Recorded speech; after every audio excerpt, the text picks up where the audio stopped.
Hello everybody, welcome back to my YouTube channel. Thank you for those who have already subscribed and have already been here before. I just want to say thank you. I appreciate it so much. For those of you who are new and who haven't seen my last video, be sure to check out my last video. Be sure to also hit the like button, comment down below if you guys have any questions or any comments. I'd be happy to reply. And don't forget to hit the subscribe button. Okay guys, so today I'm going to talk about my fitness journey. I do want to say that I might have to do this a part 1 and a part 2 because there's a lot of stages to my journey. But I do want to give you guys an idea of how I came to where I am now. So about 3 years ago, I started working out with a group of friends. These group of friends were already trained by professional personal trainers for years before I started working out with them. They didn't have professional personal trainers when I started working out with them anymore because they had already gotten the hang of what to do. So I was fortunate enough to just tag along and work out with them. I was just pretty much following whatever they were doing just so that I can get my mind off of what I was currently going through, which again, for those of you who do know me, I have 3 beautiful girls. I was with their father for 7 years and I did lose him 3 years ago. So that is when I actually started really focusing because I needed to tune my pain into something that was going to allow me to heal and not go crazy. And to me, that was the best outlet that would keep me focused because I felt more energized. I didn't have my mind thinking about things that I shouldn't have been thinking about, constantly. I kept my mind busy. I kept active. And then I saw results, which were the biggest motivator to me. Now, these guys definitely were not personal trainers. These guys definitely worked out just to work out, to maintain, and they were muscle heads. So I have a very strong upper body because they would be like, oh, we're going to do legs today.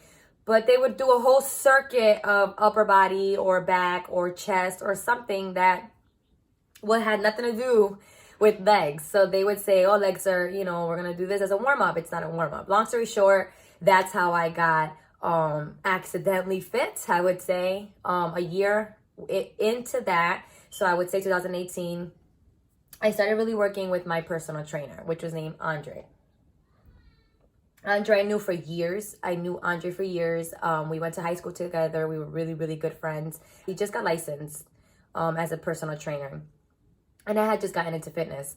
And I also just started my acting and modeling career. So at the time when he had just started building his company, we had agreed that pretty much like I'll be his little dummy in a sense. Like he would train me for free because he saw that I was so dedicated and I was so committed that he can use that as a promotion. Like whenever he wanted to promote his new business and he just wanted to show his clients what he is able to do with you if you are committed, So I agreed. I was very committed. I was, again, tuning my energy into fitness because I was mourning and I was very, very broken. And that was the best outlet for me at the time.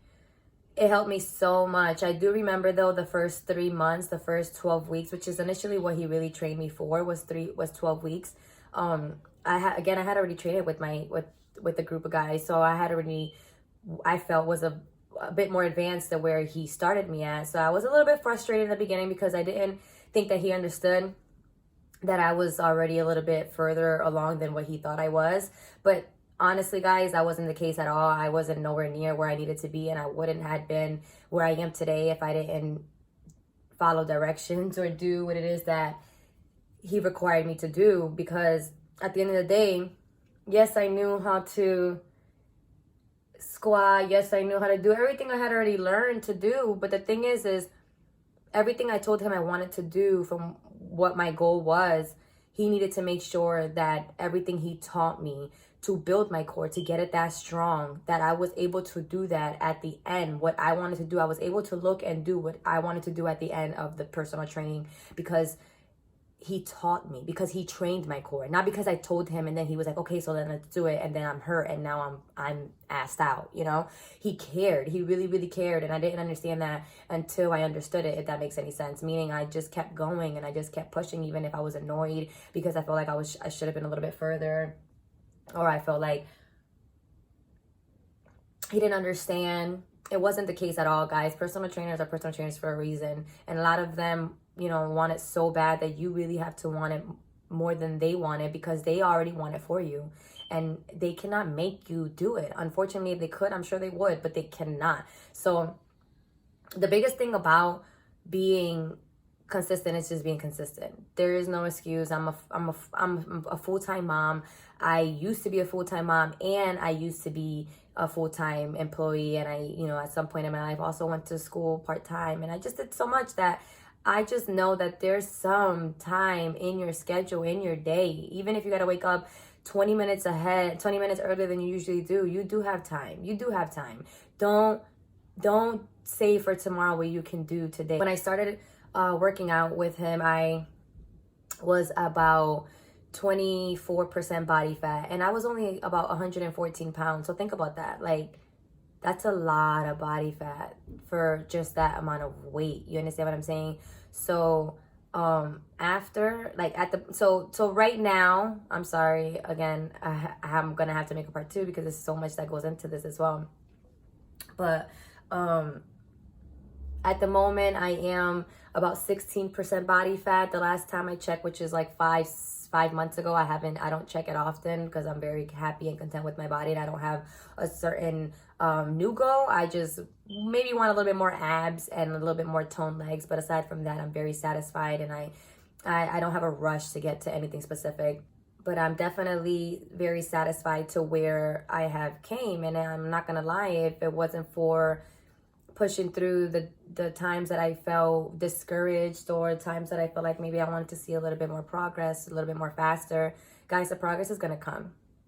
That's given.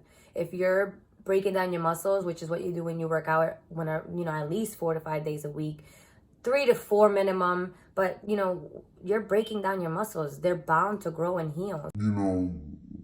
You're breaking down your muscles. They're bound to grow and heal. So you're bound to see definition eventually, but you can't stop, because when you stop and your goal, and let's say you're losing weight in the beginning of your journey, you're going to end up starting at where you left off every single time that you keep trying to restart over and over and over and over and over. And I did that for years. I did that for so many years that now I'm so consistent that I refuse, after I get to a certain point of laziness, I just have to motivate myself. You have to motivate yourself, guys. Watch motivational videos. Do whatever you have to do to feed positivity into your mind, because if you just keep going every day, just a little bit, you will see results. And I'm now 104 pounds. Again, I'm about a 16% body fat. I don't have a certain goal anymore. I would love to see what I look like at about 13 to 14% body fat. But I remember that my personal trainer worked with me so hard. I remember he was so dedicated, and I was so dedicated together as a team, that at one point, again, I was mourning when I started. So I couldn't even eat. And that was another thing that I needed help with him. I needed help learning how to just eat, like, not just healthier, but I couldn't even like swallow food, because I was just always mourning. I was always in a sad mood, and I was just like, every time I did try to eat, I couldn't. So he also taught me how to shop for healthier meals and eat healthier meals, or eat my favorite meals in a healthier way. And I definitely feel like that made the biggest difference out of everything, aside from just being consistent. When you start being consistent, as life goes on, it's evolution, guys. You're gonna start changing, you're gonna start getting better, and you're gonna see results. So my biggest thing, guys, is just stay focused. If there's anything that anybody can ever tell you, is don't save for tomorrow what you can do today. Even if you start a little bit today, tomorrow you might be more motivated. And the thing is that nobody's gonna do it for you. And even if they wanted to physically, it's incapable and impossible for anybody to do it for you. And you are capable of doing it. So that was pretty much a little broad perspective and overview about my fitness journey. I would definitely have to do a part 2, because it had been such a long video, guys. And there's just so much that goes into it. But I hope that you guys did enjoy this video, and I hope that this was a little bit informative and motivating for you guys. Please hit the like button. Please comment. And if you have any questions or comments down below, I'll be sure to definitely respond to you guys. Also, I wanted to let you guys know, also, please hit the subscribe button. Please don't forget to subscribe. I'm going to be posting at least once a week for the first month coming up. And then after that, I promise I'll start posting about 2 times a week. And I will give you guys a schedule that you guys can expect those videos for. So again, thank you guys so much for watching. Please hit the like, comment, and subscribe button. And I'll see you next time.